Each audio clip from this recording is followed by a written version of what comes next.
नमस्कार दोस्तों, मैं हूं आपका दोस्त विजय विद्रोही। आप मुझसे जुड़ चुके हैं, इसके लिए आप सबका तहे दिल से शुक्रिया। अगले 8-10 मिनट में आपसे जुड़े रहने की कोशिश करूंगा। विजय फैक्टर हमारे खास कार्यक्रम में आप सबका स्वागत है। आज हम बात करेंगे विजय फैक्टर में कुर्सी फैक्टर की।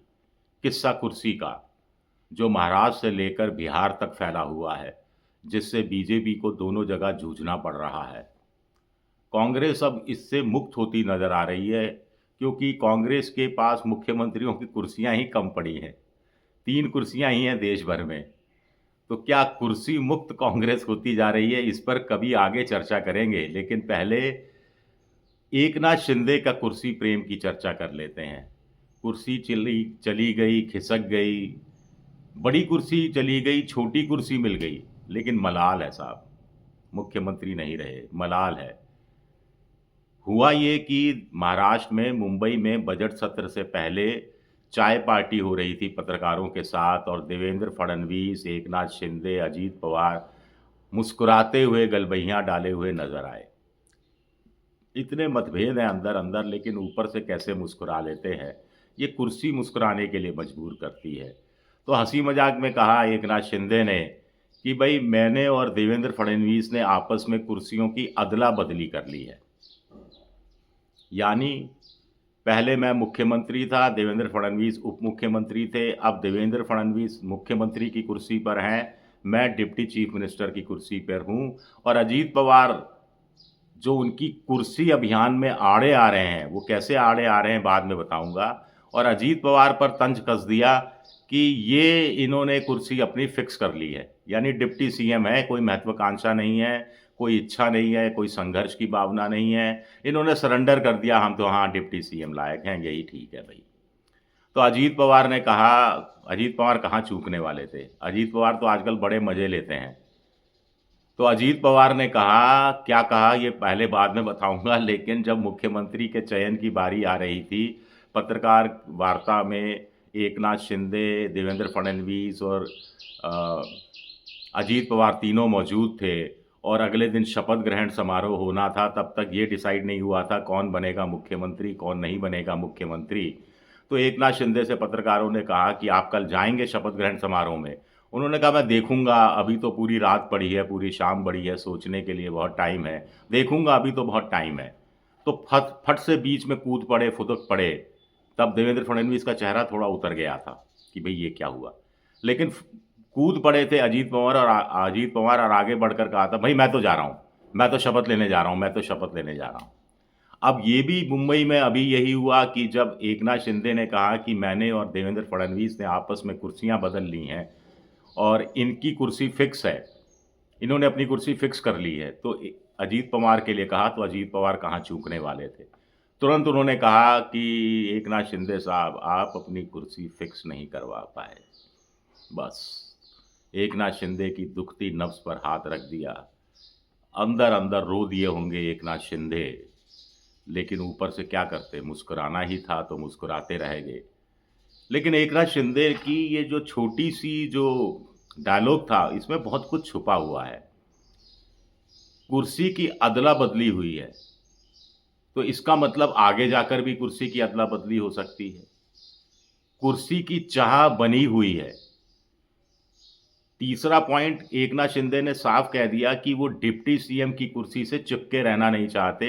यानी कोई ना कोई खेल करने के लिए तैयार रहेंगे, कोई मौका आया तो चौका जड़ने की कोशिश करेंगे, और मुख्यमंत्री की कुर्सी हथियाने की, पाने की कोशिश करेंगे। वो अजीत पवार की तरह नहीं है। और अजीत पवार ने एक शब्द में, एक सेंटेंस में आप अपनी कुर्सी फिक्स नहीं कर पाए, ये कहकर बड़ा संदेश इनडायरेक्ट रूप से देवेंद्र फडणवीस को दे दिया कि भाई साहब, आपकी कुर्सी बनी रहे, मुख्यमंत्री की कुर्सी बनी रहे, इसकी गारंटी मेरी कुर्सी है। मेरी कुर्सी बनी रहेगी तो आपकी भी कुर्सी बनी रहेगी। क्यों? क्योंकि महाराष्ट्र में 132 पर बीजेपी है, बहुमत के आंकड़े से 12-13 सीटें कम हैं, और अजीत पवार 40 प्लस हैं, तो दोनों मिलाकर 170 पार चले जाते हैं, जो बहुमत के आंकड़े से कहीं कहीं ज्यादा है। बाकी कितनी कोशिश कर लें, 288 में से बची हुई सीटें सारी की सारी एकनाथ शिंदे शिवसेना, उद्धव ठाकरे, कांग्रेस, अजीत पवार की वो शरद पवार की क्यों ना हासिल कर लें, वो इस आंकड़े तक नहीं पहुंच सकते, किसी भी कीमत तक नहीं पहुंच सकते। तो मजबूरी का नाम महात्मा गांधी जैसे कहा जाता है, तो अजीत पवार ने भी तंज कस दिया। लेकिन एकनाथ शिंदे को डिप्टी सीएम की कुर्सी बहुत पसंद नहीं आ रही, लेकिन ये कुर्सी भी कब तक रहेगी ये भी तय नहीं है। कुर्सी पाने की लालसा में पहुंच गए सुबह 4 बजे अमित शाह के यहाँ, जैसा कि सामना अखबार में छपा है। मैं इसकी कतई पुष्टि नहीं करता, क्योंकि 4 बजे तो मैं वहाँ मौजूद नहीं था। वहाँ जो सामना के संपादक है संजय राउत, हो सकता है वहाँ पर मौजूद हों। उन्होंने अपनी आँख से देखा और कान से सुना हो और रिकॉर्ड किया हो कि कैसे आए, साहब बहुत तकलीफ़ में हूँ, क्या हो गया? अरे मुझ बहुत दबाव पड़ रहा है, फडणवीस से चलिए बात करता हूँ। आपने मुझे कहा था मैं मुख्यमंत्री बनूँगा। अमित शाह ने जवाब दिया कि वो आप छोड़ दीजिए, मुख्यमंत्री वाला किस्सा आप छोड़ दीजिए। अब हमने तय कर लिया है कि बीजेपी का ही मुख्यमंत्री बनेगा, किसी आउटसाइडर को मुख्यमंत्री नहीं बनाया जाएगा। आप अपनी पार्टी को मर्ज कर लीजिए। मर्ज करने से मुझे क्या फ़ायदा होगा? शिंदे ने कहा। तो अमित शाह ने कहा कि हम ही ने तो आपकी पार्टी बनाई है, मर्ज कर लोगे तो आप मुख्यमंत्री की रेस में आ जाओगे। तब भी ये नहीं कहा कि मर्ज कर लोगे तो देवेंद्र फडणवीस को हटाकर या कुछ समय बाद आपको मुख्यमंत्री बना देंगे। कहा कि रेस में आ जाओगे। रेस में तो कई हैं, कई मुख्यमंत्री की रेस में कई घोड़े, कई गधे, कई बीच के लोग सब दौड़ लगा रहे हैं, आप भी दौड़ लगाते रहना। सियासी गधे, सियासी घोड़ों की बात कर रहा हूं मैं। तो अब देवेंद्र फडणवीस तो डिप्टी सीएम की कुर्सी पर भी एकनाथ शिंदे को नहीं देखना चाहते। वो ज़ीरो टॉलरेंस के नाम पर एकनाथ शिंदे की सरकार के समय जो प्रोजेक्ट हुए, जो योजनाएं सैंक्शन हुई, जो ठेके दिए गए, जो टेंडर दिए गए, सबकी स्क्रूटनी करने में लगे हैं, जांच कराने में लगे हैं।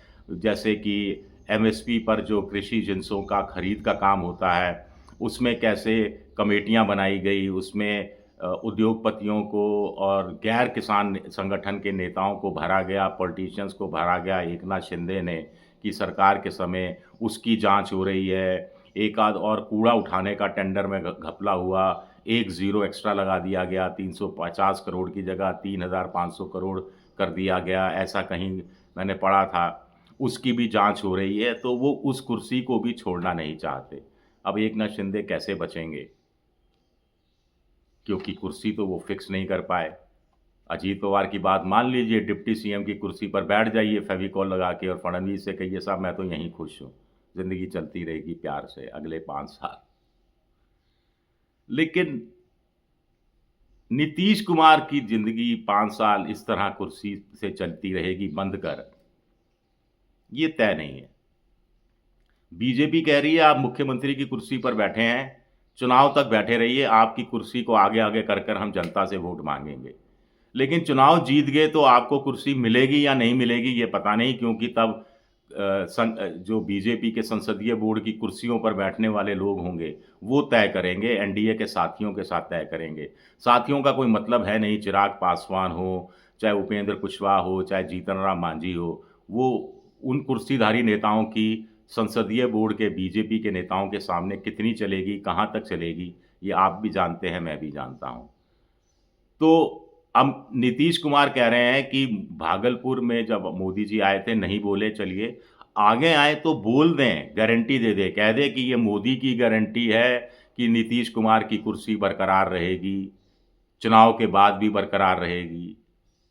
लेकिन वहाँ भी अमित शाह ने जो कथित तौर पर सामना के अनुसार एकनाथ शिंदे से कहा कि हमने तय कर लिया है कि अब आउटसाइडर मुख्यमंत्री नहीं बनेगा, बीजेपी का ही मुख्यमंत्री बनेगा।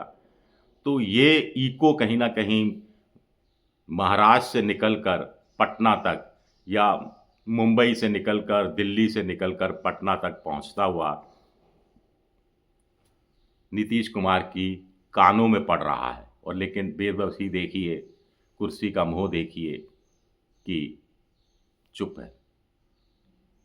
बेटे से कहलवा रहे हैं कि पापा की कुर्सी बनी रहे। ऐसा राजनीति में होता है क्या? शुक्रिया मेरा ये वीडियो देखने के लिए। पसंद आए तो लाइक कीजिए, सब्सक्राइब कीजिए, शेयर कीजिए।